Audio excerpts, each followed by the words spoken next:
Good morning students.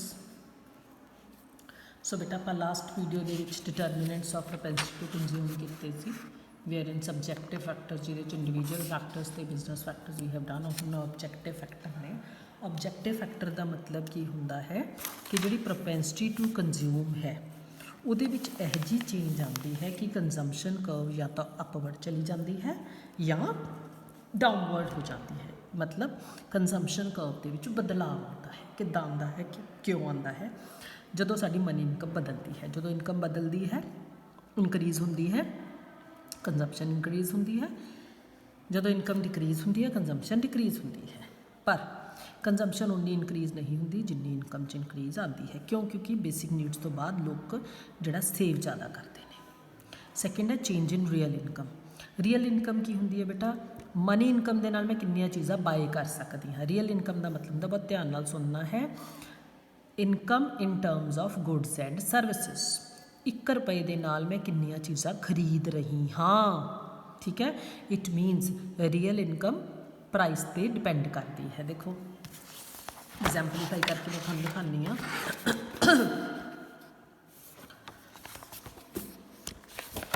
ਜਿਵੇਂ money income ਹੈ 10,000 ਰੁਪਇਆ। ਠੀਕ ਹੈ। ਰੀਅਲ ਇਨਕਮ ਦਾ ਫਾਰਮੂਲਾ ਹੁੰਦਾ ਹੈ money income divided by price. ਹੁਣ ਮਨੀ ਇਨਕਮ ਹੈ 10,000 ਰੁਪਇਆ, ਮੈਂ 100 ਰੁਪਏ ਦੀ ਇੱਕ ਚੀਜ਼ ਖਰੀਦ ਰਹੀ ਹਾਂ। ਇਹਦਾ ਮਤਲਬ ਮੈਂ ਕਿੰਨੀਆਂ ਚੀਜ਼ਾਂ, ਮੇਰੀ ਰੀਅਲ ਇਨਕਮ ਕਿੰਨੀ ਹੈ? 100 ਗੁੱਡਸ। A ਪਰਸਨ, ਠੀਕ ਹੈ। B ਪਰਸਨ ਅਮੀਰ ਬੰਦਾ ਹੈ, ਉਹਦੀ ਮਨੀ ਇਨਕਮ 10,000 ਹੀ ਹੈ ਪਰ ਉਹ 1000 ਰੁਪਏ ਦੀ ਇੱਕ ਚੀਜ਼ ਖਰੀਦ ਰਿਹਾ ਹੈ, ਤਾਂ ਉਹਦੀ ਰੀਅਲ ਇਨਕਮ ਕਿੰਨੀ ਹੈ? 10 ਗੁੱਡਸ। ਮਨੀ ਇਨਕਮ ਦੇਖੋ ਦੋਨਾਂ ਦੀ ਸੇਮ ਹੈ ਪਰ ਰੀਅਲ ਇਨਕਮ ਅਲੱਗ ਅਲੱਗ ਹੈ। ਕਿਹਦਾ ਫਰਕ ਪੈਂਦਾ ਹੈ? ਪ੍ਰਾਈਸ ਦਾ। ਠੀਕ ਹੈ। ਸੋ ਰੀਅਲ ਇਨਕਮ ਦੇ ਵਿੱਚ ਜਦੋਂ ਪ੍ਰਾਈਸ ਆਫ ਗੁੱਡਸ ਫਾਲ ਕਰਦੇ ਨੇ ਤਾਂ ਜਿਹੜੀ ਮੋਨੇਟਰੀ ਇਨਕਮ ਹੈ ਲੋਕਾਂ ਦੀ ਵੱਧ ਜਾਂਦੀ ਹੈ, ਰੀਅਲ ਇਨਕਮ ਵੱਧ ਜਾਂਦੀ ਹੈ। ਇਸ ਕਰਕੇ ਉਹ ਜ਼ਿਆਦਾ ਕੰਜ਼ੰਪਸ਼ਨ 'ਤੇ ਖਰਚ ਕਰਦੇ ਨੇ। ਜਦੋਂ prices of the goods rise ਕਰ ਜਾਂਦੇ ਨੇ ਤਾਂ ਮਨੀ ਇਨਕਮ ਫਾਲ ਕਰ ਜਾਂਦੀ ਹੈ, ਲੋਕਾਂ ਦੀ ਰੀਅਲ ਇਨਕਮ ਘੱਟ ਜਾਂਦੀ ਹੈ, ਕੰਜ਼ੰਪਸ਼ਨ ਐਕਸਪੈਂਡੀਚਰ ਵੀ ਘੱਟ ਜਾਂਦਾ ਹੈ।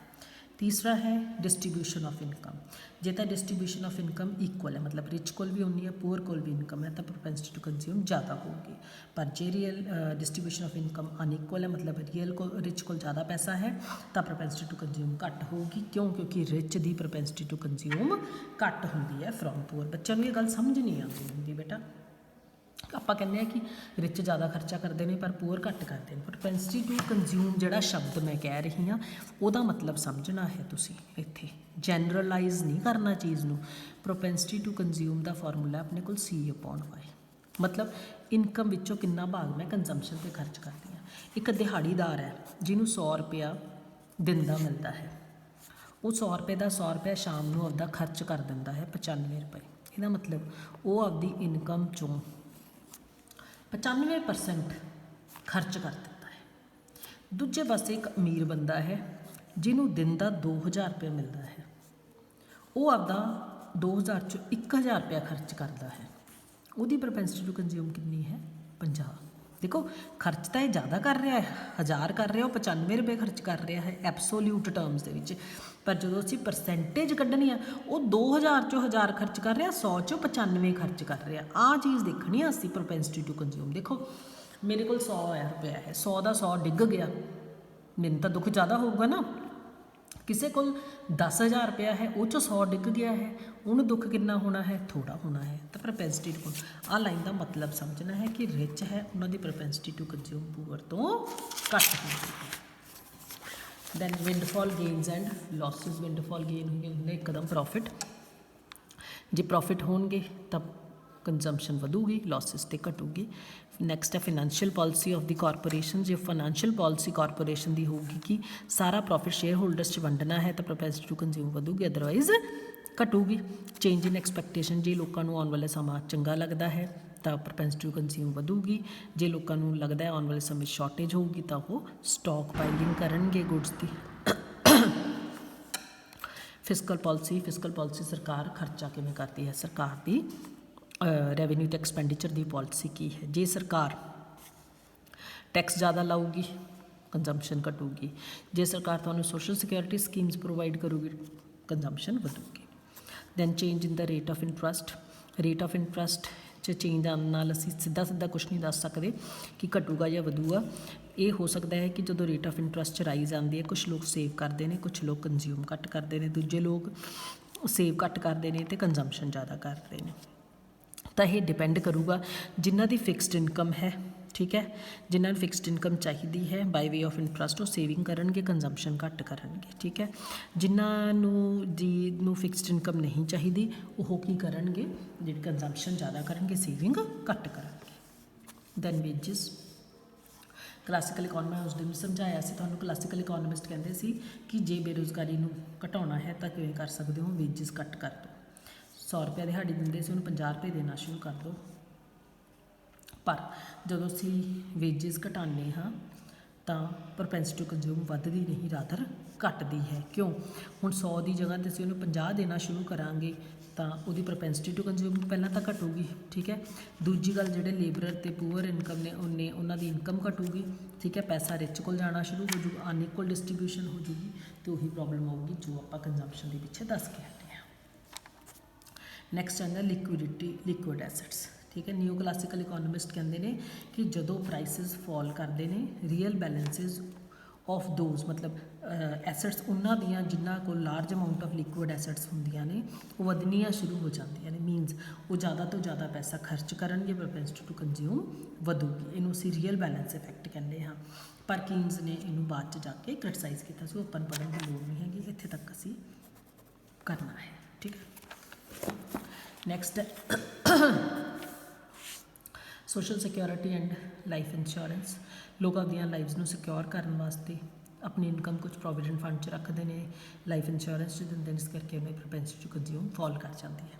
जे नवे प्रोडक्ट आएंगे प्रोपेंसिटी टू कंज्यूम वधूगी, जे क्रेडिट फैसिलिटीज़ ज़्यादा आउणगियां तो प्रोपेंसिटी टू कंज्यूम इनक्रीज़ होगी। जे मैनूं आने वाले समय दे विच फ्यूचर इनकम की एक्सपैक्टेशन है, ठीक है, if people expect more income in future तो हुण वो सेव घट करेंगे, स्पेंड ज़्यादा करेंगे, ठीक है।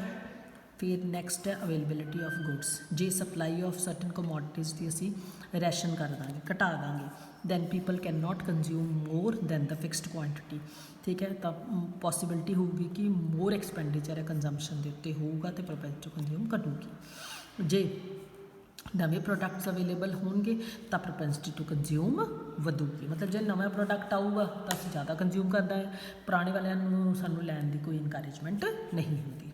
Then development of the means of transport वधणगे तो प्रोपेंसिटी टू कंज्यूम वधूगी। चेंज इन हैबिट्स, जे पॉजिटिव चेंज आऊगी, फैशन आऊगा तो प्रोपेंसिटी टू कंज्यूम वधूगी। पॉपूलेशन वधूगी, प्रोपेंसिटी टू कंज्यूम वधूगी। जे इनकम मेरी स्टेबल है तो प्रोपेंसिटी टू कंज्यूम घट होगी। जिन्हां दी इनकम वेरीएबल होंदी है उत्थे they have less propensity to consume than those having stable income, क्योंकि जो तो इनकम स्टेबल है, मैंने पता है भी मैं इन्ना खर्चा इत्थे करना है तो मैं अपनी प्रोपेंसिटी टू कंज्यूम दे विच कोई चेंज नहीं लियाउंदी। जो मैंने पता है कि ये पता ही नहीं भी मैनूं किन्ने पैसे आने हैं किन्ने पैसे नहीं आने, तो मैं अपनी कंजम्पशन कटेल करती हाँ, ठीक है। आ फॉर शॉर्ट नोट है बेटा कि किद्दां प्रोपेंसिटी टू कंज्यूम तुसीं वधा सकते हो। जो इत्थे प्रॉब्लम्स आईयां ने इधर आपां नूं इत्थे उही ने इनकम की रीडिस्ट्रीब्यूशन करो, सारिਆਂ ਨੂੰ सेम इनकम मिलनी चाहिए है, ठीक है। सोशल सिक्योरिटी सरकार नूं करनी चाहिए है। क्रेडिट फैसिलिटीज़ दो लोगों को, वेज पॉलिसी यह जी बनाओ कि जोड़े लेबर क्लास है उन्होंने कोल वध पैसा जाए, पॉपूलेशन बढ़ाओ, डैमोनस्ट्रेशन इफैक्ट लियाओ, अर्बनाइजेशन कॉलोनाइजेशन मतलब जिन्ना लोग शहरों च रहेंगे उन्ने ज़्यादा उन्होंने खर्चे वधणगे, उन्होंने चीज़ां वध मिलदियां ने। एडवरटीजमेंट करो, पब्लिसिटी इस तरह के नाल करो कि लोग टैम्प्ट होन to buy the new products. ये है measures to raise the propensity to. One more was the means of transport, ठीक है, मीनस ऑफ ट्रांसपोर्ट बताओ, ठीक है। इतना करना है साइकलिक एंड सैकुलर के सिर्फ तुसी साइकलिक जिवें तुहानूं 2 नंबर का शॉर्ट नोट आना है, सिर्फ आ चीज़ लिखनी है तुसी C is equal to alpha plus beta Y, ठीक है। इत्थे एक वधो वध डायग्राम आप लिए तुसी बना सकते हो, जिहड़ी आ सीगी इत्थे अल्फा आ सीगी बीटा पिछे बनवाई, ठीक है।